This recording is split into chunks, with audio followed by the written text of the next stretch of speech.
Merciful. Respected students, friend, follower. You're listening to the voice of Sarana. Our contact number is 0305631964. Dear student, today we try to cover Tablight in Delhi. We'll see summary in Tablight in Delhi, and we'll also learn about the symbolism, themes, characterization, character list in this novel.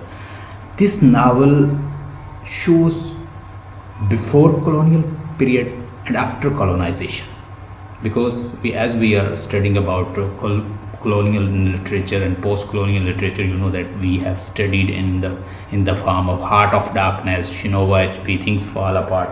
So now we are just continuing our series. You know that we are studying in a series, and it is very easy for us to comprehend because already we have learned to some extent, and now we are just moving forward with same pace, with same series, so you people can understand it easily. So let's talk about Ahmad Ali.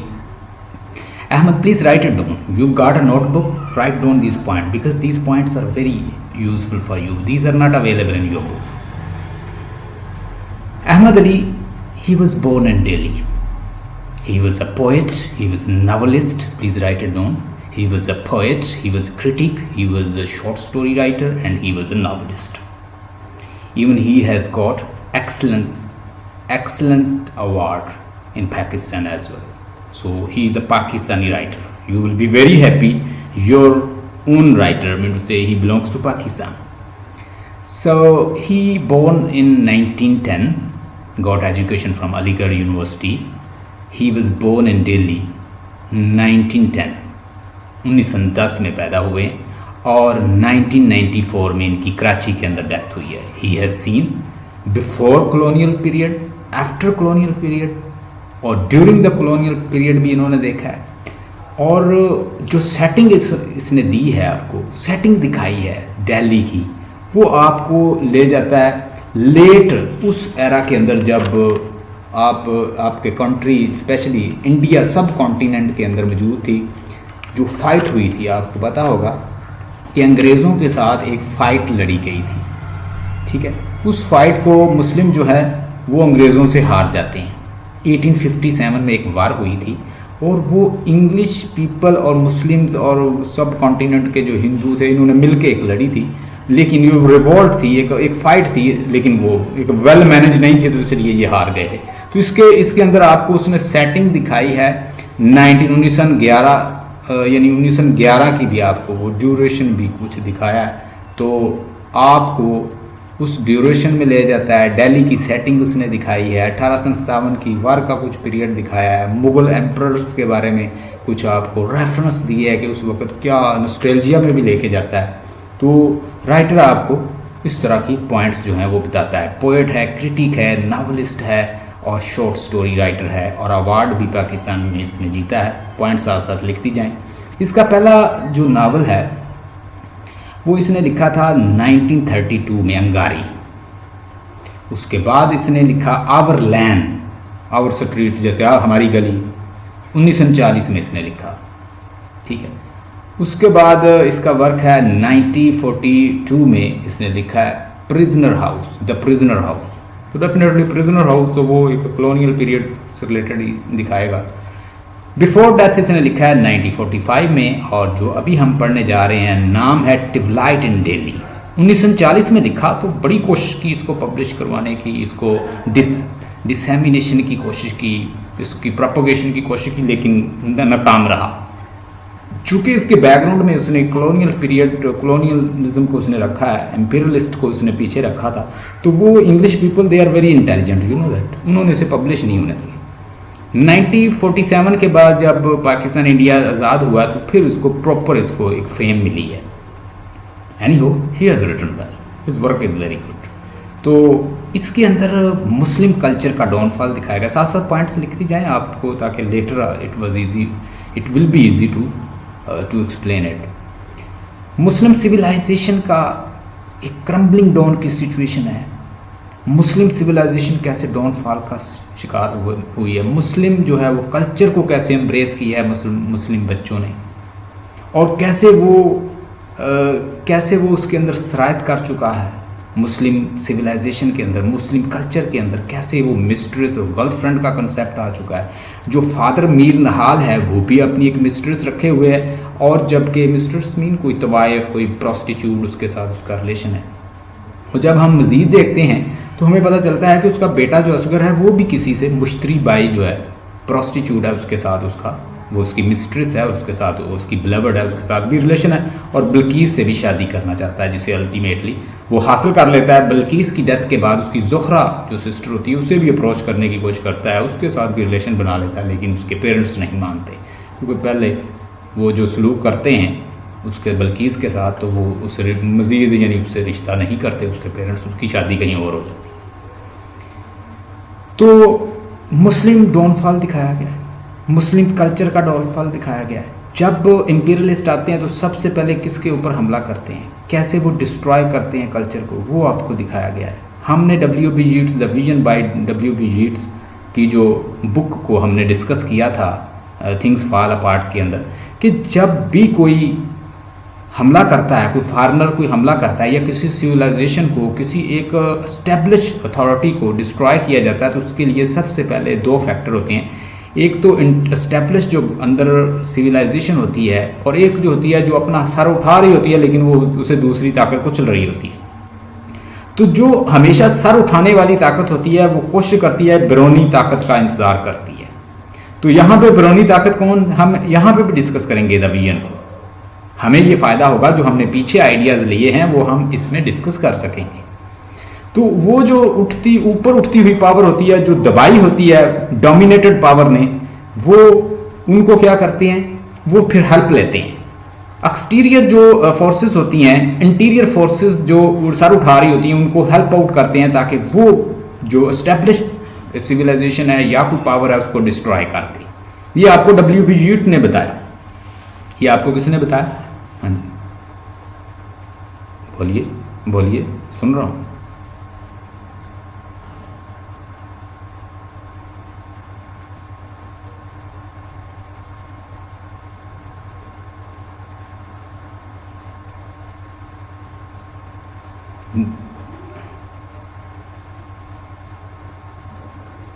लेकिन एम्पीरियलिस्ट का concept तो उसने दिया है ना, कि किस तरह एम्पीरियलिस्ट ने उनको चेंज कर दिया है, सिंबलिज्म में उसने बताया है। ठीक है, वो जो सिंबल दिए हैं उसने, जो कैट जो है वो उसकी पिजन्स को हमला करता है, स्नेक आता है वो उसको मार देता है। तो ये सिंबलिज्म में उसने बताया तो है ना, कल्चर मुस्लिम का कल्चर कुछ और है लेकिन उनका कुछ और है। तो ये सारी चीज़ें जो है ना, ये हमने उसको, यही एक होता है इम्प्लिसिट मीनिंग, एक होता है एक्सप्लिसिट मीनिंग। कुछ चीज़ें जो होती हैं ना वो कॉन्टेक्स्ट से निकालते हैं।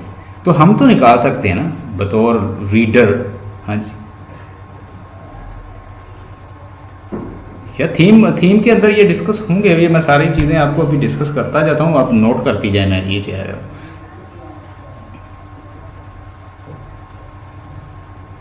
इंपीरियलिज्म की थीम है, बड़ी वसी है, इसके तो बड़े नज़र आता है थीम के। कल्चर जो देखें ना, मुसलमानों का कल्चर, आप मुझे बताएं कि हमारे कल्चर में गर्लफ्रेंड का या मिस्ट्रेस का या ट्रायंगुलर रिलेशन अभी तक नहीं वेलकम। आप एक हस्बैंड है, ठीक है, उसके साथ उसकी वाइफ है। अब वाइफ ने अपना एक बॉयफ्रेंड रखा हो, या फीमेल ने अपना बॉयफ्रेंड रखा हो, मेल ने अपना बॉयफ्रेंड भी रखा हो, साथ वो रह रहा हो, तो क्या उसका हस्बैंड उसको एक्सेप्ट करेगा? वो तो उसे डिवोर्स कर देगा। यानी हमारा कल्चर ये नहीं था, लेकिन वहां पे एम्पीरियलिस्ट चूंकि आ चुके हैं और उन्होंने टोटली मोनोपोलाइज करके उनके बच्चों को भी वो कल्चर जो है एम्ब्रेस करवा दिया है, और वो उसे एम्ब्रेस किए हुए हैं और वो उसके साथ रह रहे हैं। तो it mean there is a apparent, yes,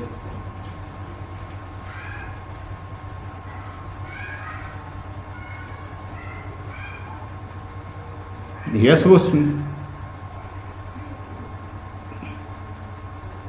British culture में तो ज़्यादा फिर वो उसको थोड़ा सा तरवीज मिल गई ना। पहले तो चलो एक छुप छुपा के होता था, लेकिन जब वो आए हैं, ब्रिटिश आए हैं, तो उन्होंने उसको ज़्यादा, अगर आप इसको नावल को अपरेंट इसको क्लियरली पढ़ें, लाइन टू लाइन हम पढ़ते हैं, तो उसमें हमें पता चलता है कि दे वर नॉट लाइक दैट। मुस्लिम जो है ना, उनको वैसे कहा जाता है कि वो शराबी थे, ये थे, आपने वैसे सुना ही है ना। लेकिन आप देखें इतनी बड़ी सल्तनत जो संभालना, फिर वो चलाते भी रहे हैं ना, मुगल एम्परर जो थे। तो वो जैसे वो W.B. Yeats की बात है कि हमेशा जो अंदर एक ऐसा मुल्क जो कि एक टोटल बाल्कन कंट्री है, बाल्कन कंट्री, इंडिया एक बाल्कन कंट्री है कि वो डिफरेंट लैंग्वेज में बटा हुआ मुल्क है। अब इतने बड़े कंट्री को पकड़ना, उसे उसे यूनाइट रखना, अब ये कोई मजाक है? कितना पता है वो कितनी पॉपुलेशन है उसकी? अरबों में पॉपुलेशन है, ठीक है जी।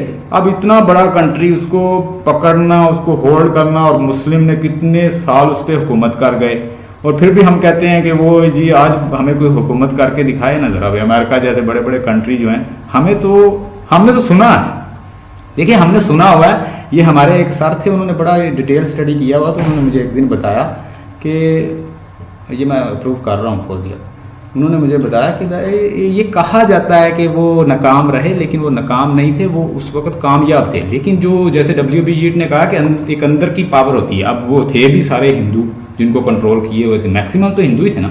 अब वो तो बैरूनी ताकतों की तो वो हेल्प करेंगे, वो जो राजा थे, एक राजा जो था वो दूसरे के खिलाफ जैसे हेल्प करता था, तो अंग्रेज इसी तरह फिर काबज होते गए ना सब कॉन्टिनेंट पे। वो तो तजारत के बहाने आए थे और अल्टीमेटली वो काबज हो गए। और मुसलमानों ने कोशिश की लड़ने की, लेकिन मुसलमान 1857 की जो जंग है वो उसमें नाकाम हो गए। कोशिश तो उन्होंने बेचारों ने की थी। तो इसके अंदर, हाँ जी बोले।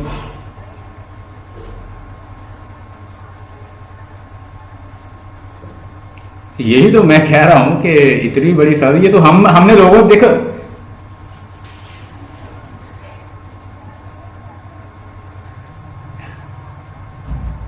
यस हाँ एनी हो ठीक, करेक्टरिस्टिक सेम है तो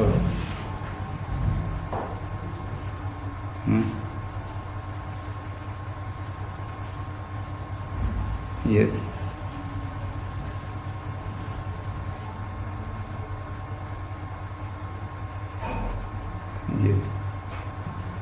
यानी एक मैं कह रहा हूँ, मैंने अपने लेक्चर में भी बताया, मैंने ये बताया कि वो असल में सिस्टमेटिक वार नहीं थी। वार होती है कोई सिस्टमेटिक नहीं लड़ी गई उनसे, अगर वो लड़ते तो शायद उनको भगा देते, लेकिन इंग्लिश जो है वो कामयाब, वो बड़े सिस्टमेटिक थे। और वो लोगों को, आपको पता है कि वो 3 चीज़ों के साथ आए थे, बाइबल के साथ और वेपन के साथ और पैसे के साथ। जो पैसे से काबू आता उसे पैसे से, किसी को, यहाँ पे भी क्रिश्चियन आपको मिलते हैं, पाकिस्तान में, इंडिया में अच्छे खासे क्रिश्चियन।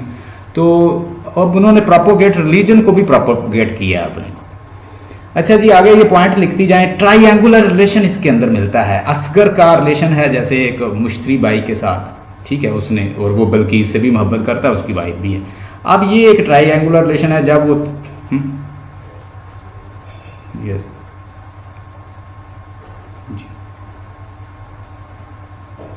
नहीं, मैं जस्ट अपने आइडियाज बता रहा हूँ, अब मैं कहीं से नहीं पढ़ रहा। जब मैं पढ़ रहा हूँगा तो जस्ट आप लिख लें साथ साथ। मैंने पहले बताया है कि इसने जो उसका वर्क है वो लिख लें। पहला वर्क इसका अंगारी है जो 1932 में लिखा है। उसके बाद आवर लैन है, आवर स्ट्रीट, आवर जैसे हमारी गली है, तो इस तरह इसका 1940 में लिखा है इसने।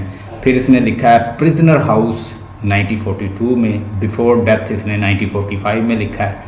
और टिवलाइट इन डेली जो है, जो अभी हम पढ़ रहे हैं, 1940 में उसने लिखा। तो इम्पीरियलिस्ट, अभी साइमा मुझसे पूछ रही थी कि इम्पीरियलिस्ट का अगर कंसेप्ट नहीं है तो फिर उन्होंने पब्लिश क्यों नहीं होने दिया उस वक्त, इसको प्रोपोगेट क्यों नहीं करने दिया। ये तो 1947 के बाद जब पाकिस्तान और इंडिया आज़ाद हुआ तो फिर बेचारे को जाके इस नावल को फेम मिला है। ये मैंने उसमें वाज़े बताया हुआ है। अब मेरा वो लेक्चर सुने जो मैंने अपलोड किया है आप लोगों के लिए, उसमें मैंने बड़ा एक वर्बोस किस्म का लेक्चर दिया है। भले आप चेक कर लीजिएगा, ऐसा लेक्चर किसी और यूट्यूब के किसी चैनल पे नहीं है। अगर थॉरोली सुने तो फिर आपको समझ आएगी। उसमें मैंने सारा जो है ना, ये सारे पॉइंट्स जो है मैंने बताए हुए। मुस्लिम सिविलाइजेशन जो है वो डिस्ट्रॉय हुई है कि देखें, हमारे कंसेप्ट नहीं था मिस्ट्रेस का या लव बॉयफ्रेंड और इस तरह, लेकिन उन्होंने हमें दिया। हमारा कल्चर, हमारे बच्चे जो थे, जैसे असगर है उसमें मेंशन हुआ, मीर नहाल खुद एक जो है वो खुद ही कॉन्ट्राडिक्शन का शिकार है कि वो नॉस्टैल्जिया में तो रहता है कि वो मुस्लिम का दौर था, वो मुसलमानों की हुकूमत थी, ठीक है, वो बात करता है पुरानी मुगल एम्परर की, लेकिन वो ये भूल गया है कि वो खुद भी तो उनसे कल्चर से इन्फ्लुएंस हो गया है। वो इतना इन्फ्लुएंस हो गया कि वो भी अपनी एक उसकी बिलवर्ड है, वो उसके पास जाता है और बाकायदा उसको विजिट करता है, प्रोस्टिट्यूट को, और फिर उसमें जो उसकी दिलशन, जो उसकी मुलाजमा है घर में, उसको भी उसने प्रेग्नेंट किया है। उसकी वाइफ जो है उससे लड़ती है कि ये प्रेग्नेंट कैसे होगी, इसकी तो शादी नहीं हुई। तो that is creating a tussle ये भी जो है ना, ये भी एक क्रिएट, उस करेक्टर भी जो है वो कॉन्ट्राडिक्शन का शिकार है। आपने इसमें ट्राइएंगुलर रिलेशन को डिस्कस करना है which is totally borrowed from the imperialist, जो कि एम्पीरियलिस्ट का कंसेप्ट है जो सब कॉन्टिनेंट में लेकर आए हैं। इंडियन जो है आज भी अगर देखें तो उनका जो प्योर कल्चर है वो तकरीबन ठीक है, कपड़े इतने शॉर्ट नहीं पहनने, लेकिन आजकल तो वो बेचारे खुद ही पता नहीं उनका कल्चर कहाँ पे चला गया, लेकिन इससे पहले ऐसा नहीं था। British brought their culture, British जो है ये कल्चर अपना लेकर आए और उन्होंने उनके ऊपर इम्पोज कर दिया। हम किसी के खिलाफ नहीं है, किसी की इंग्लिश की डिसेमिनेशन के खिलाफ नहीं है, उनको डिसेमिनेट करना चाहिए, उनको प्रोपोगेट करना चाहिए अपनी लैंग्वेज को। हम उसके इंपीरियल रूल के खिलाफ, ठीक है। मैं इंग्लिश खुद पढ़ाता हूँ, मेरा सब्जेक्ट है, लेकिन मैं ये नहीं चाहता कि किसी के ऊपर लैंग्वेज इम्पोज कर दी जाए। मुझे जहां अच्छा लगेगा मैं कोड स्विचिंग यूज करके अपने बच्चों को बतौर टीचर उर्दू में भी पढ़ाऊंगा, इंग्लिश में भी पढ़ाऊंगा, पुर्तगीज में पढ़ाऊंगा, स्पेनिश में पढ़ाऊंगा। जहां पे फैसिलिटेशन होगी जिस लैंग्वेज में, मैं उसमें ट्रांसफर हो सकता हूं। अगर मेरे ऊपर इम्पोज कर दी जाए तो that will be very hard for me to speak all the time English. तो इंग्लिश का जो इम्पोज कर देना कि भाई आपने यही पढ़ना है, सिलेबस इम्पोज कर दिया उन्होंने, वहां पे मजबूर किया कि भाई ये पढ़ो बुक, फिर नौकरियां मिलेंगी। British brought his culture, British अपना कल्चर लेकर आए, इम्पोज कर दिया उन्होंने लैंग्वेज की फॉर्म में, कल्चर की फॉर्म में। यानी जॉब उसे मिलेगी जो पैंट शर्ट पहनेगा, जॉब उसे मिलेगी जो उनके जैसा होगा, जॉब उसे मिलेगी जो इंग्लिश बोलेगा। दिस इज व्हाट इम्पोज, इसे कहते हैं इम्पोज करना किसी के ऊपर। तो नॉस्टैल्जिया का इसके अंदर थीम है, ये लिख लें point, there is a theme of nostalgia. आपका राइटर अहमद अली डिस्कस करता है कि इसके अंदर नॉस्टैल्जिया दिखाता है थ्रू मीर निहाल। मीर निहाल अक्सर नॉस्टैल्जिया में चला जाता है और पिछली लाइफ रिफ्लेक्ट करता है, सोचता है what was happening there, we had our culture and we were very rich with our culture, we are living very well, we were very happy, Delhi was getting progress. इससे पहले क्या था, ग्रोथ थी, progress थी, होप थी, और उसके बाद डेवलपमेंट थी। लेकिन अब टिवलाइट है दिल्ली के अंदर। टिवलाइट जो है वो इटसेल्फ एक सिंबॉलिक है, ये इटसेल्फ एक थीम है इसका। टिवलाइट जो टाइटल है वो इटसेल्फ एक सिंबॉलिक है कि कभी आपने इसके अंदर डिस्कस करना है कि कभी दिल्ली प्रोग्रेस में था, कभी होप में था, कभी ग्रोथ में था, कभी डेवलपमेंट में था। Now Delhi is totally in downfall because it has been destroyed morally. People are, उसमें गटर की जो इमेज दिखाई गई है, जो शराब पीते लोगों की दिखाई गई है स्ट्रीट में फिरते हुए लोगों, ये सारा कुछ उन्होंने शराब और ये कल्चर ये सारा कुछ दिया ना। तो डॉग्स की जो इमेज दिखाई गई है, जो स्नेक का हमला करना वो भी इंपीरियलिस्ट है, वो भी सिंबल है। कैट का पिजन को खा जाना वो भी एक इंपीरियलिस्ट की एक सिंबल है। तो these are the symbols and he wants to show through symbols. लेकिन इंपीरियलिस्ट इतने बेवकूफ नहीं है। आपको पता है कि वो they are very intelligent people. जब उन्होंने इसको क्रिटिकली देखा होगा इस नावल को, तो उन्होंने कहा ये तो हम डिस्कस हुए हैं, उन्होंने इसको ब्लॉक कर दिया। He is not allowed to publish. और 1947 के बाद फिर इसको डिसेमिनेट किया, क्योंकि फिर आज़ाद हो गए, इंडिया पाकिस्तान बन गया, तो फिर ये नावल जो है वो अपने टॉप पे पहुंचा, लोगों ने इसको एडमायर किया कि अच्छा लिखा है। नॉस्टैल्जिक लाइफ दिखाई गई है। मीर निहाल अक्सर अपने एक्सपीरियंस को याद करता है, पुराने मामलात को, कि क्या थे और क्या बन गए, हमारे बच्चे क्या थे और मैं खुद क्या बन गया हूँ। इन चीज़ों को वो देखता है अक्सर वो नॉस्टैल्जिक लाइफ में जाके। बिफोर कॉलोनाइजेशन पीरियड दिखाया गया आपको और आफ्टर कॉलोनाइजेशन। मीर निहाल ही आपको दिखाएगा कि बिफोर कॉलोनाइजेशन हम कैसे रहते थे, रिच थे, हैप्पी थे, ग्रोथ में थे और कोई इस तरह के प्रॉब्लम नहीं थे। लेकिन अब बहुत सारे चेंजेस आ गए। थीम्स ऑफ द मैरिजेस है, सेक्स है, डिसइंटीग्रेशन, सोसाइटी बटी हुई है और वो स्टेटस का शिकार है। जब मुस्लिम यहाँ पे आए थे, आपको पता है कि इससे पहले हिंदू मत था, बुद्ध मत था, या इसके अलावा जितने भी दीगर मज़ाहब थे वो क्यों बिखर गए, इंडिया के अंदर क्यों बिखर गए। इस्लाम आया तो सबसे पहले जो दलित थे, जो शूद्र थे, जो गरीब लोग थे, उन सबको इस्लाम ने अपने अंदर ऐसे जज्ब करना शुरू कर दिया। क्योंकि इस्लाम कहता था कि हम भाई सारे बहन भाई हैं, हम सारे इक्वल हैं, मसावात है और सारे इक्वल हैं, जो भी मुस्लिम है वो हमारा भाई है और हम यानी मिल के नमाज पढ़ेंगे एक जगह पे, हम इक्वल सारे जो है इकट्ठे रहेंगे, ठीक है, हम सारे इक्वल हैं। Once you embrace Islam you are equal. आपका स्टेटस इक्वल हो जाता है, आप हमारे भाई हैं, हम आपसे शादियां कर सकते हैं, आपके साथ रिलेशन कर सकते हैं, हम इक्वल हैं। इस चीज ने तो उनके कल्चर को डिस्ट्रॉय कर दिया था इंडिया के। लेकिन एक मुस्लिम थे, इस्लाम था जो आके वहां पे उनके अंदर जज्ब नहीं हुआ। यानी उससे पहले जितने भी इज्म आए हैं, बुद्ध मत है या जो भी उसमें दीगर मजाहब आए हैं, वो हिंदू उसको खींच लेते थे अपनी तरफ। लेकिन इस्लाम चूंकि एक नए आइडिया के साथ आया था, इस्लाम ने उनको अपने अंदर जज्ब करना शुरू कर दिया। हम सारे कहां से आए हैं? हमारे अबाउजदाद हम बैक चले जाएं तो हमें पता चलेगा कि वो इधर सब कॉन्टिनेंट में तो एक ही मजहब था प्रोमिनेंट, और वो हिंदू थे।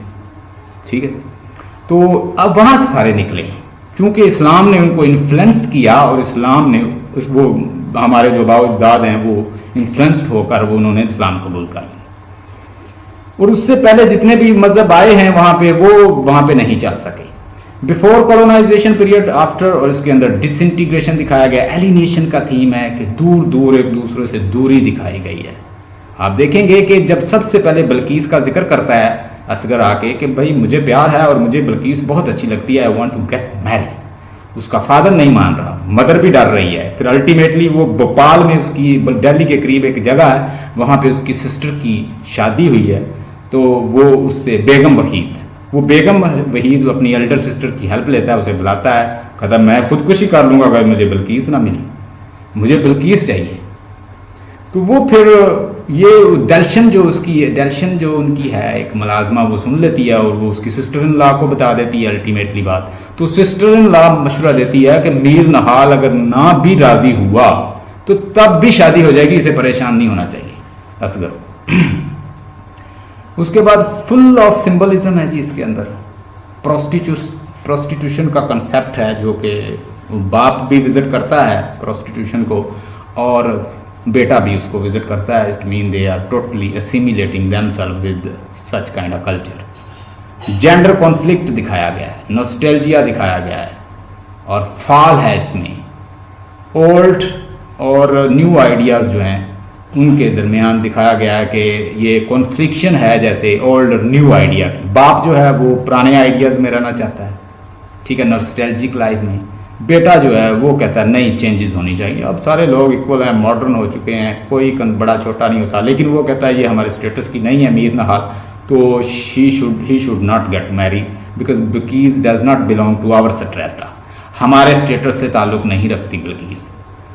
तो मीर नहाल जो है वो ओल्ड आइडिया में रहता है और असगर जो है वो मॉडर्न हो चुका है और वो कल्चर को एसिमिलेट किए हुए है, नीचे जो न्यू कल्चर है, और वो टोटली इंग्लिश से इम्प्रेस्ड है। एक तो चीज ये है इफेक्ट ऑफ कॉलोनियलिज्म।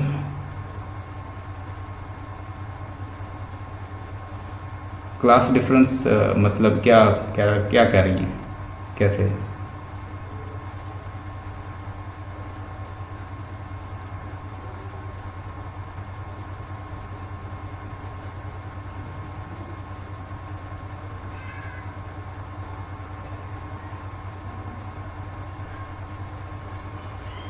हाँ, ये तो अपरेंट चीज़ें हैं साइमा, ये तो आपको खुद ही समझ जानी चाहिए जब मैं बता देता हूँ। तो ये तो बड़ी अपरेंट और बड़ी एक्सप्लिसिट चीज़ें हैं। इम्प्लिसिट चीज़ों जो है ना उस पर क्वेश्चन किया करें जो बड़ा कॉम्प्लेक्स सा हो। ये तो आपको नज़र आ ही रहा है कि क्लास डिफरेंस है, ओल्ड और न्यू आइडिया भी है इसके अंदर, तो ये क्लास डिफरेंस है। Mir Nihal lives old ideas and Asghar was influenced from the new culture. Asghar जो है वो नए आइडिया में, और ये क्लास डिफरेंस का भी डेफिनेटली कंसेप्ट है। जब वो कहता है कि मुझे वहाँ पे शादी करने दे, वो उसे बुरी तरह मना कर देते हैं, कभी सोचना भी ना, that will be very harmful for you because she is not belong to our strata, हमारे स्टेटस से वो ताल्लुक नहीं रखती। तो स्टेटस कॉन्शियसनेस का भी थीम है इधर। अफेक्ट ऑफ द कॉलोनियलिज्म, और ये तो बड़ा वाज़े आपको नज़र आ जाएगा कि जब एक मुस्लिम के बच्चे अपनी बिलवड रखने लगें, कोठे पर जाएं, रेड एरिया में जाएं, वहाँ पे अपने ताल्लुकात बाप तक बनाए, तो यहाँ पे ये चीज़ें आपको नज़र आएंगी कि ये सारा कुछ उनका शराब पीना, गली में लोगों का शराब पी के, और उससे पहले लोग जो थे वो किसी और तरीके से रहते थे।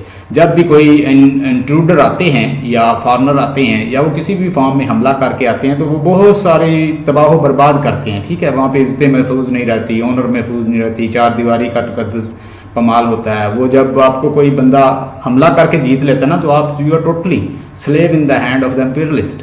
तो इम्पीरियलिस्ट आपको अब कैसे यूज़ करते हैं ये टोटली उनके ऊपर है। आपको वो बेच सकते हैं, आपसे वो वर्क ले सकते हैं, आपको चेन कर सकते हैं, आपको बॉन्डेड लेबर बना सकते हैं, ठीक है, आपको उसे वो फ्री लेबर ले सकते हैं। तो ये जो कॉन्सेप्ट है ये उन्होंने बहुत ज़्यादा वहाँ पे लूट मार जो है वो की है जब वो आए हैं। और भी इसमें कुछ चीज़ें हैं वो साथ साथ लिखती जाएं और उसके बाद फिर मैं आपको एक्सप्लेन करता हूँ। मुझे अच्छा थीम्स इसमें लिख लें जो मैंने इसके अंदर फाइंड किए हैं। थीम्स इसमें एक सेक्स का थीम है, एक कॉलोनाइज्ड नेशन का थीम है कि एक कॉलोनाइजर है और एक कॉलोनाइज्ड नेशन है, ठीक है। उसके बाद मैरिजेस का थीम है कि वो मैरिज करना चाहता है और कुछ फोर्सेस उसने रोक रही हैं, और फिर वो आगे भी एक मैरिज जोहरा से भी करना चाहता है, उसकी बिल्किस की सिस्टर से, लेकिन वो फिर नहीं मानते, भाई आगे भी तुमने हमारी बेटी को मार दिया है दुख दे दे के तुम लोगों ने। वो उसे ताने मारते रहते हैं बिल्किस को कि तुम हमारे स्टेटस की नहीं है, वो उसे एक्सेप्ट नहीं करते। तो वो फिर सेकंड जो जोहरा का रिश्ता उसके साथ नहीं करते जब उसकी डेथ हो जाती है। फिर इसके बाद चेंजिंग कल्चर का थीम है, यानी ये मैंने फाइंड आउट किए हैं, आप इसको जब मजीद पढ़ेंगे असाइनमेंट तो आपने फिर मेरे साथ डिस्कस करने हैं।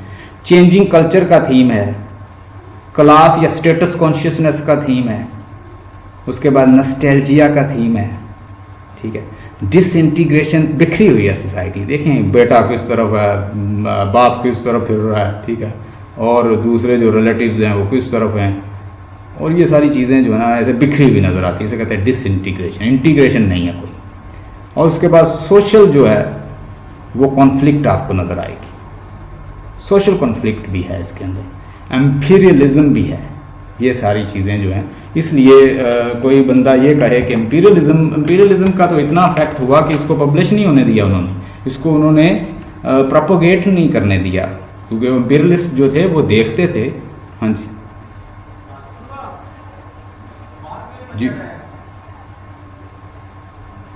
हाँ वो रेशियल थीम भी है कि एक रेशियल थीम तो ये होता है ना कि वो डिफरेंट रेस के लोग हों, ये डिफरेंट रेस के लोग तो नहीं, हम तो एक ही इलाके के लोग हैं ना जो आपस में इसके अंदर ही कर रहे हैं।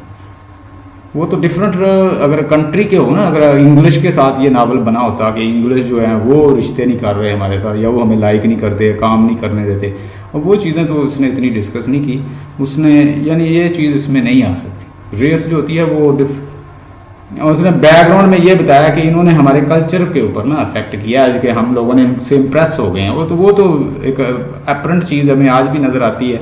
हम आज तो वो हमारे पास नहीं है इंग्लिश पीपल, लेकिन हम फिर भी जब कोई नया फैशन आता है तो वो जब तक हमारी लेडीज़ और हमारे जो बोज हैं, हमारे जो लड़के हैं वो पहन ना लें तो वो कहते हैं कि हम पीछे रह गए हैं। टिबलाइट इज गोइंग डाउन, टिबलाइट का एक खुद एक इटसेल्फ सिंबॉलिक है। टिबलाइट का मतलब होता है किसी चीज़ का नीचे जाना, डाउनवर्ड जाना, ठीक है, तबाह होना, डिस्ट्रक्शन होना। तो हम इसके अंदर से ही बहुत चीज़ें, इसके टाइटल को ही पहले बड़ी अच्छी तरह एक्सप्लेन करेंगे। स्टाइल इसका पोएटिक है, एक पोएटिक अंदाज में लिखता है, ठीक है। मैंने बताया पोएट है, नावलिस्ट है, क्रिटिक है, शॉर्ट स्टोरी राइटर है। नाम है अहमद अली और 1910 में पैदा हुआ दिल्ली में और 1994 में, इसका मतलब ये है कि इसने, ये भी आप डिस्कस कीजिएगा, इसने पाकिस्तान को बनते देखा है, कराची में फिर इसकी डेथ हुई है, और फिर जो इसने नावल वगैरह लिखे हैं उसको एक्सप्लेन कर देना अगर इसके ऊपर कोई नोट पूछें। 1947 असल में वो पीरियड है जब पाकिस्तान आज़ाद हुआ है, 14 अगस्त 1947 में। तो फिर इसको बड़ी आज़ादी मिल गई, तो फिर उसके बाद चूँकि अब वो इम्पीरियलिस्ट के हाथ में तो नहीं है, तो फिर इसके नावल को और प्रोपोगेशन मिली। 1979 में इसको इलेक्टेड एक फाउंडिंग फेलो का भी इसे अवार्ड मिला है, इससे इलेक्ट किया गया, और स्पेशली फॉर अवार्ड कि इसने कोई वहाँ पे क्लब बनाया जिसमें ये मिल के लिखते थे। स्टार ऑफ एक्सीलेंट अवार्ड इसे 1980 में मिला है, ठीक है, लिख लें। और सेटिंग जो है, सेटिंग जो इसकी उसने दिखाई है आपको वो लिख लें, दिल्ली का एरिया इसने डिस्कस किया। भोपाल जो है वो दिल्ली के पास कोई इलाका है जहाँ उसकी बेगम वहीद की मैरिज हुई है, शादी हुई है। और 1857 की जब नस्टेलिया में जाता है तो वो उसको भी याद करता है। मुस्लिम और इंग्लिश की जो वार हुई थी इंग्लिशमैन की, वो दिखाई, वो क्यों हार गए, इम्पीरियलिज्म जो थे वो स्ट्रॉन्ग थे और ये वेल प्लान नहीं थे। और उसके अलावा ड्यूरेशन आपको इसने के अंदर उसने दिखाई है 1911 से लेके 19 राउंड अबाउट इसी इसी की 1911 की इसने ड्यूरेशन दिखाई है उस एरिए की। और उसके अलावा इसमें मेल फीमेल का जो ट्राईएंगुलर रिलेशन है वो भी इसने दिखाया है। सिंबलिज्म लिख लें, वो कुछ बता देता हूँ। अच्छा, इसके अंदर सिंबलिज्म है, पाम ट्रीज़ का डिस्कस किया है, ठीक है। उसके बाद ट्रीज़ को डिस्कस किया है, डॉग्स को डिस्कस किया है इसने, जो डॉग जो है आवारा कुत्ते फिर रहे हैं, तो इंसान जो है वो भी, और गटर जो है वो दिखाए गए हैं, वो फटे हुए हैं। यानी ये सारी तबाही है ना कि वो जब आपके कंट्री का पैसा जो है इधर से जो मेरलिस्ट हैं वो ले जाते हैं, आपकी कंट्री पे नहीं लगा रहे, तो ये फिर चीज़ें होती हैं। आवारा लोग हैं वो कुत्तों की तरह फिर रहे हैं बाज़ारों में, पहले ऐसा नहीं था, लोग खुशहाल थे। पिजन को उसके ऊपर जब हमला करता है, कैट हमला करता है, तो वो एक इम्पीरियलिस्ट की सिंबल है। स्नेक हमला करता है, उसे ये खुद मार देता है, तो ये भी एक सिंबॉलिक उसने दिखाया है। उनका बॉक्स दिखाया गया है पिजन का, तो वो डेफिनेटली एक कब्ज़े को ज़ाहिर करता है। और बहुत सारे फिर वो कबूतर, एक नेबर के कबूतर आ जाते हैं, उनको वो सेपरेट करता है। तो ये सारा सिंबॉलिक है।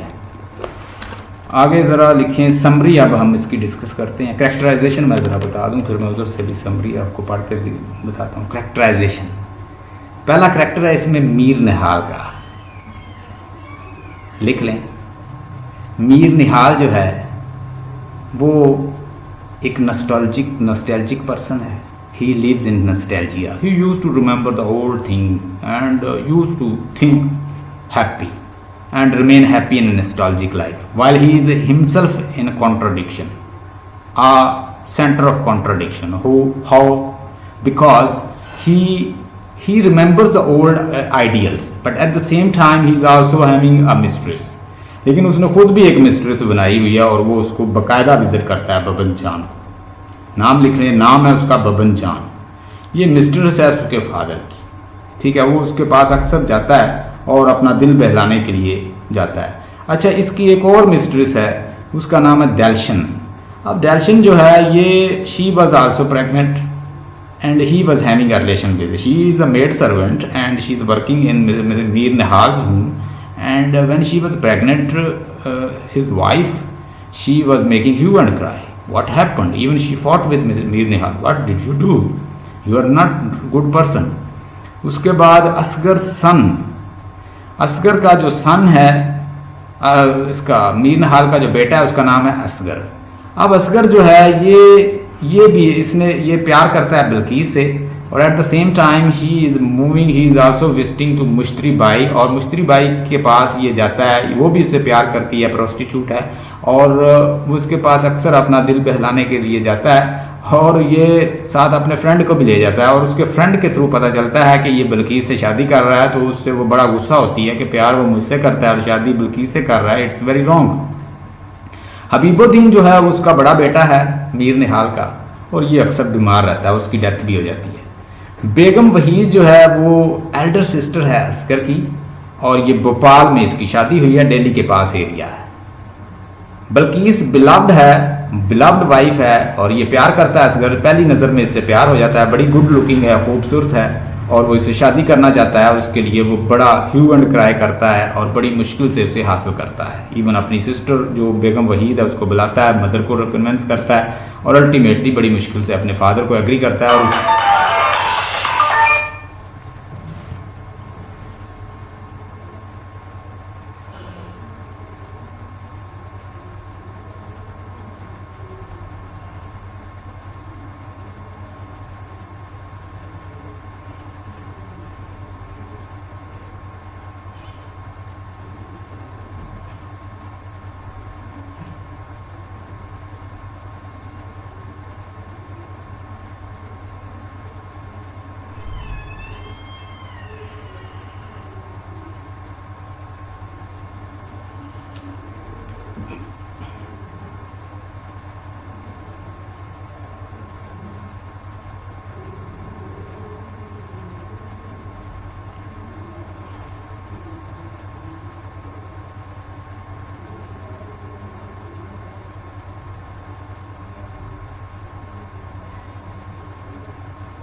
चलें जी।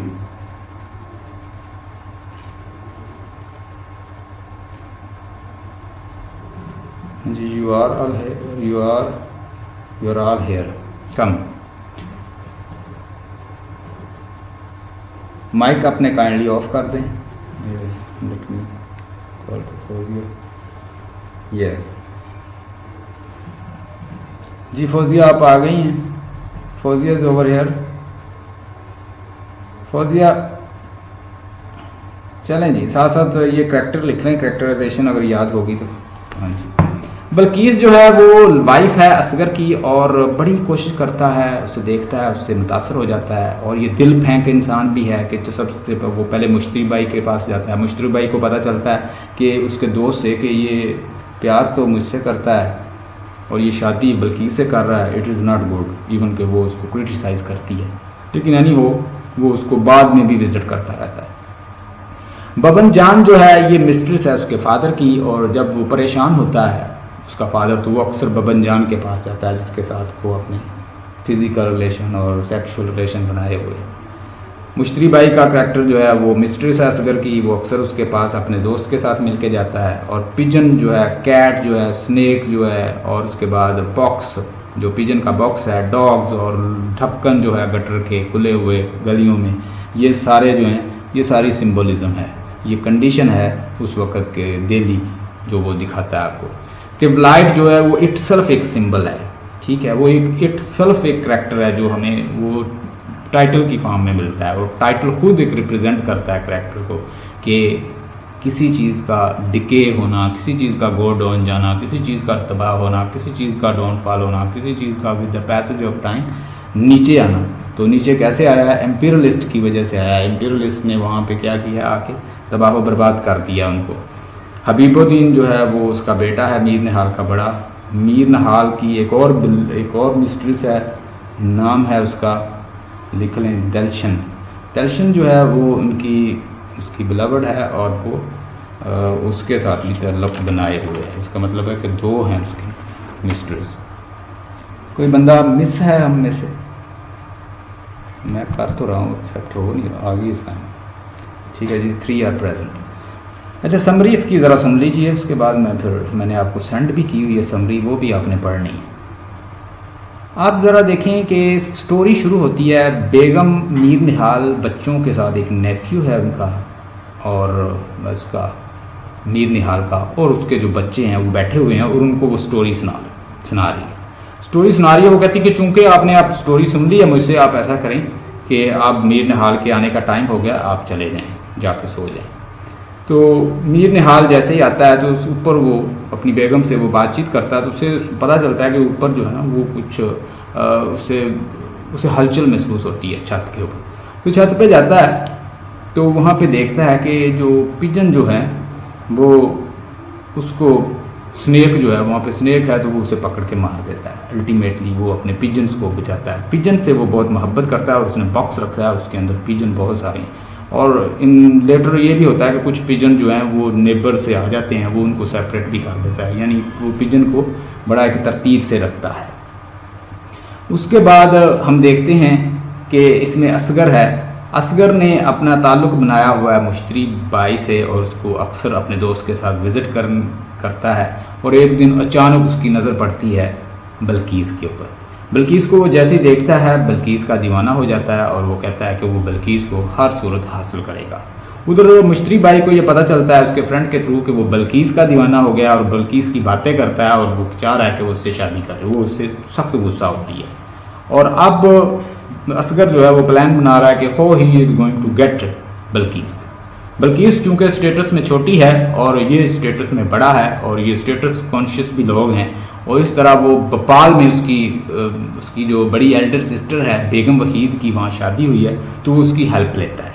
उसकी हेल्प लेने के लिए वो उसे बुलाता है और उसे कहता है कि आके खुद ये मसला हल करे, नहीं तो वो खुदकुशी कर लेगा। अगर उसे बल्कीस ना मिली तो वो खुदकुशी कर लेगा। वो अपनी मदर को भी कॉल करता है और अल्टीमेटली अपनी सिस्टर को भी बुलाता है। वो भी भोपाल से आती है और वो उसकी मदर से डिस्कस कर रही है, और जैसे ही वो मदर से डिस्कस कर रही है तो दलशन जो उनकी मुलाजमा है घर की, वो बात सुन लेती है, तो वो उसकी सिस्टर इन लॉ को बता देती है, मैं उसे जो उनकी फुप्पो है उसको बता देती है। अब जैसे ही वो ये बात सुनती है तो वो कहती है मीर निहाल के बगैर भी शादी हो जाएगी, इसे को परेशान ना हो, अल्टीमेटली हम उसे मनाने की कोशिश करेंगे।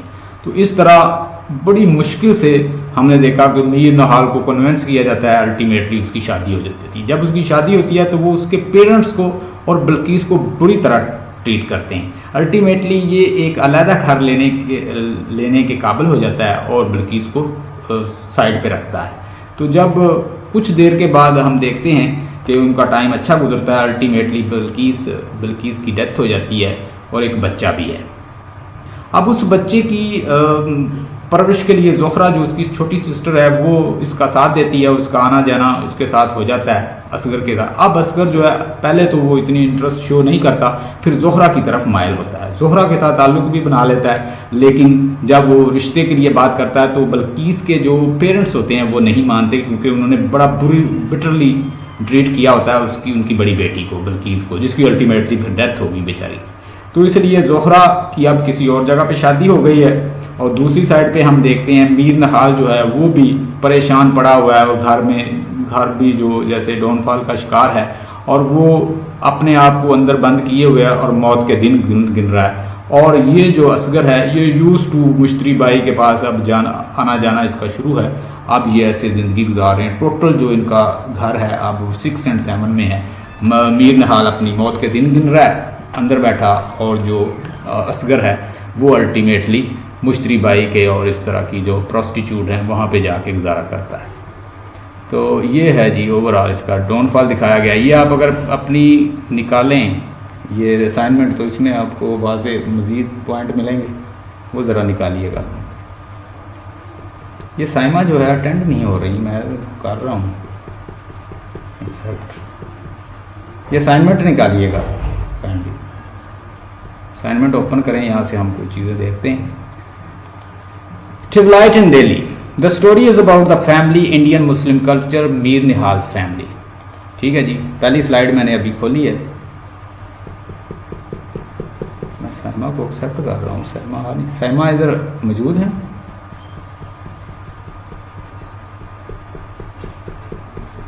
चलें जी, ऑथर्स इंट्रोडक्शन। अहमद अली ये 1908 में यहाँ बताया गया कि पैदा हुए हैं, 1994 में इनकी डेथ हुई है। Ahmed Ali was an Indian poet, novelist, critics and scholar. ठीक है जी, ये पोएट है, क्रिटिक है, स्कॉलर है। Born in Delhi, India, Ahmed Ali was educated at Aligarh and Lucknow university. This novel was publish in 1940, यानी 1940 में ये जो है वो पब्लिश हुआ है। उन्होंने इतनी रिक्वेस्ट कर दी हैं कि अब ना वो एक्सेप्ट ही नहीं हो रही, कोई इसमें एरर आ गया है। ठीक है, मैं कोशिश अपनी वो कर रहा हूँ एक्सेप्ट हो जाए। This novel was publish in 1940। आपको जो मैंने असाइनमेंट सेंड किया ना लास्ट में, उसे ओपन कर लें, जिसका ये ब्लू सा बैकग्राउंड है, देखें जरा। उसके बाद हाँ जी, अहमद अली की तस्वीर भी साथ बनी हुई है। Character of Mir Nihal. Mir Nihal seems the protagonist of the novels. He is a nearly 62-year-old person and whose outward appearance is the pictures of the Muslim. यानी ये मुस्लिम जैसे होते हैं वैसे ही उसने अपना हुलिया बनाया हुआ है, देख लें इसे गौर से। He is a tall and wearing the white Muslim coat reaching down to the knees. टाल है, लंबा है, और वाइट मुस्लिम कोट उसने पहना हुआ जैसे पहनते हैं मुस्लिम, वो चोगा नहीं पहनते।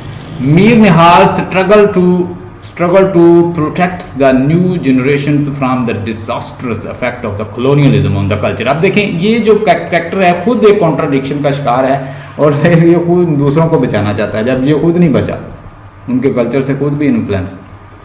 Character of Mir Nihal. On the other hand, he himself involved in the foolish activities. वो खुद foolish activity में involved है, मिस्ट्रेस बनाई हुई है और उसके पास जाता है। He had illicit relation with Baban जान and his maid. उसकी मेड जो है दिलशंस और दूसरी जो है बबन जान, उसके साथ इसके सेक्सुअल रिलेशन है, illicit रिलेशन है। तो उसके बाद he had a hobby of flying pigeons. pigeons को उड़ाना और उनकी जो गेम है इनमें इन्वॉल्व है और नए नए pigeons जो है अपने बॉक्स में रखता है, मेकिंग मेडिसिन और इस तरह के कारोबार करता है। अच्छा जी, आगे है Mir Nihal does not approve the relationship between Asghar and Bilqis because of the class difference. यानी क्लास डिफरेंस की वजह से वो एक्सेप्ट नहीं करता, अदरवाइज जैसे मर्जी रिलेशन हो वो उससे कुछ नहीं। ही बिकम्स पैरालाइज, अल्टीमेटली वो पैरालाइज हो जाता है और अपने आप को अंदर बंद कर लेता है और नॉस्टैल्जिया में चला जाता है और अपनी मौत के दिन गिन रहा है और तबाह बर्बाद हो चुकी है फैमिली। ये एक देखिए मुस्लिम लेडी की पिक्चर दिखाई गई है, बेगम मीर नहाल, जो उसकी बेगम है। The wife of Mir Nahal who takes decisions of Asghar's marriage against Mir Nahal, she always against contemplative of returning her husband at home, she is nearly 60 year old, यानी ये भी 60 साल है, वो भी 60 साल है, ये दोनों तकरीबन एक ही एज के हैं। अच्छा, ये साइमा जो है ना, इसको मैं बार बार कोशिश कर रहा हूँ, ये एक्सेप्ट नहीं हो रही, तो बाद में बता दीजिएगा कि सर ने पूरी कोशिश की थी पर देयर इज इशू, कोई इशू आ रहा है। आगे जी नेक्स्ट करैक्टर है बबन जान।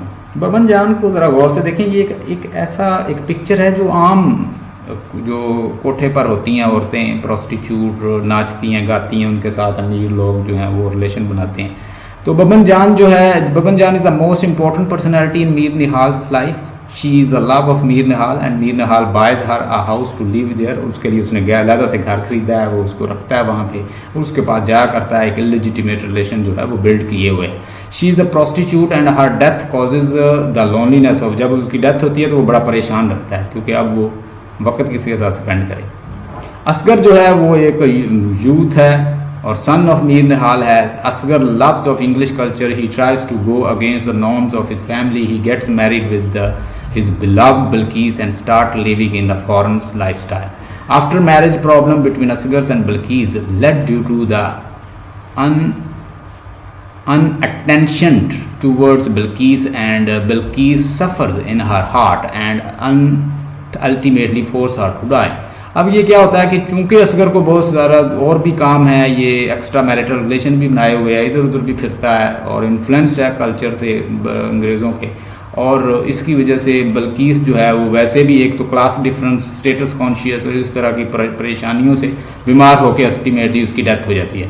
No he wants to remarry, अब वो दोबारा शादी करना चाहता है। उसकी सिस्टर जो है वो भी बड़ी क्यूट है, खूबसूरत है, वो क्या चाह रहा है कि अब जोहरा से शादी कर ले, यंगर सिस्टर ऑफ बल्कीस।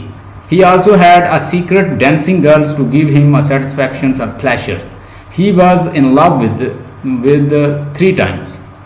देखें ये कितने ताल्लुक बनाए हुए हैं। मुश्तरी बाई, मुश्तरी बाई जो है ये मिस्ट्रेस है असगर की और असगर इसके पास अक्सर जाता है।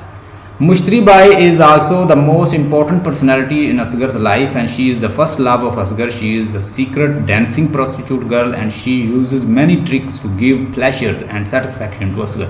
यानी असगर को प्लेजर्स और उसको सेटिस्फैक्शन देने के लिए वो कुछ भी कर सकती है और ये पहला प्यार है उसका, पहले वो इसके साथ होता है। She causes the death of Bilqis because Asghar does not find any same tricks of pleasurings in Bilqis what she है। अब जो इस तरह प्रोस्टिट्यूट से ताल्लुक़ होते हैं ना, वो लोग फिर वाइफ के साथ ताल्लुक़ नहीं बना पाते। बल्कीस देखें ये एक घरेलू गर्ल है। The wife of the Asghar, she is the respective innocent girl of a low class family. She was grown up in the little bit religious context and she never came up forward in style and she always, यानी ये उस तरह के style तो नहीं जानती।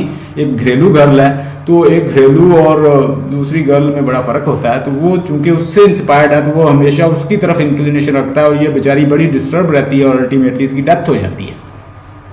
She could not impress Asghar and Asghar always expected something from her like Mushtari Bai. अब Mushtari by तो एक प्रोस्टिट्यूट है ना, तो वो तो अपने स्टाइल से उसके साथ स्टाइल बनाती है, उसके साथ वो एक डिफरेंट स्टाइल के साथ रह रही है। तो अब जो घर की वाइफ है वो उसके साथ वो ताल्लुक उस तरह का बिल्ड नहीं कर पाता। After marriage Asgar does not love her, he is in attentions toward, उसके साथ पूरी अटेंशन उसे नहीं दे पाता। बल्कि no he does not love her, अब उसे प्यार भी नहीं कर रहा। बल्कि suffer a lot in her heart and die, और अल्टीमेटली उसकी डेथ हो जाती है सफ़र करके। जोहरा, अब जोहरा जो इसकी बहन है, अब उसके ऊपर भी फिर वो ताल्लुक उसके साथ भी बनाता है। Younger sister of Balqees, third love of Asgar and she lives with her sister Balqees. After the death of her sister she takes care of her niece. She finally agrees to be in love with Asgar. ठीक है, वो आखिर पे agree हो जाती है कि चलो मैं इसके साथ शादी कर दूंगी। She writes Asghar a letter to go for weddings on the day of her marriage, लेकिन अल्टीमेटली उसके पेरेंट्स नहीं मानते, वो उसकी शादी कहीं और कर देते हैं, जिससे असगर जो है वो बिल्कुल टूट जाता है और फिर वो फिर मुश्तरी बाई की तरफ ही हो जाता है। Significant of the title, twilight refer to the time of the day just after the sunset of before and dawn before the sun is below. Significance of the title, the novel is aimed at writing about, ये देखें पीछे picture भी लगी हैं, about the downfall of the culture and civilization of the Muslim India. अब देखें यहाँ पे आप डिस्कस कर सकते हैं कि कैसे सिविलाइजेशन जो है वो कैसे तबाह व बर्बाद होती है, ये भी ऐसे डाउनफॉल का शिकार हुई है, क्योंकि अंग्रेज़ जो हैं, इंग्लिश पीपल भी अंदर में जो मदाखलत होती है ना, ऐसे ट्रेड के बहाने, तो वो तो एक बहाना था, लेकिन उनको कोई अपॉर्चुनिटी देता था तो वो अंदर आए हैं, कामयाब हो गए. India due to arrival of the British during the early 20th century. Symbolism, Asghar जो है वो रिप्रेजेंटेटिव ऑफ यूथ है, मीर नहाल जो है वो कम्युनिटी है, इंडिया की मुस्लिम कम्युनिटी है कि मुस्लिम उस वक्त के इस तरह के थे. पिजन जो है वो एक कल्चर है, ठीक है जी. उसके बाद मीर निहाल जो पैरालाइसिस जो उसका है, जो बीमारी उसको होती है, बिल्कुल पैरालाइज हो जाता है. The end of the old Orthodox belief, पुराने ख्यालात ख़त्म हो चुके हैं. बेगम निहाल से ब्लाइंडनेस जो है वो वोमेन ऑफ दैट, उस वक्त की औरतें इस तरह की थी. समरी जो है ये मैंने डिस्कस कर दी है, आपने जो से भी देखना. थीम इधर देखिएगा, मॉडर्निटी वर्सेस कंजर्वेटिज्म और मॉडर्निटी का थीम है. Arrival of British and view of the Mir Nihal. Downfall of the Muslim civilisation in India, decay of the Mughal kingship, और उसके बाद पैट्रिची नीड ऑफ मैन, और पैट्रिचल सोसाइटी जो है, जैसे मैंने बताया कि एक हेड होता है, उसके पीछे सारे जो होते हैं उसके, वो सरबराह एक होता है. तो दैट इज़ ऑल. नहीं जी, आज हमने देखा, ज़रा गौर से देखिएगा हमने क्या क्या डिस्कस किया है. हमने डिस्कस किया है नावल के बारे में, हमने उस राइटर की लाइफ के बारे में, हमने डिस्कस किया है समरी के बारे में, करैक्टर लिस्ट के बारे में, सिम्बोलिज्म के बारे में, थीम्स के बारे में. ये अलग अलग से असाइनमेंट है, I know, and in future will see one by one and will learn about all these. Stay blessed and have a nice time. कल हम एक असाइनमेंट कोशिश करेंगे और साथ कोशिश करेंगे 2 असाइनमेंट जो हैं मज़ीद इसकी डिस्कस करें. Have a nice time.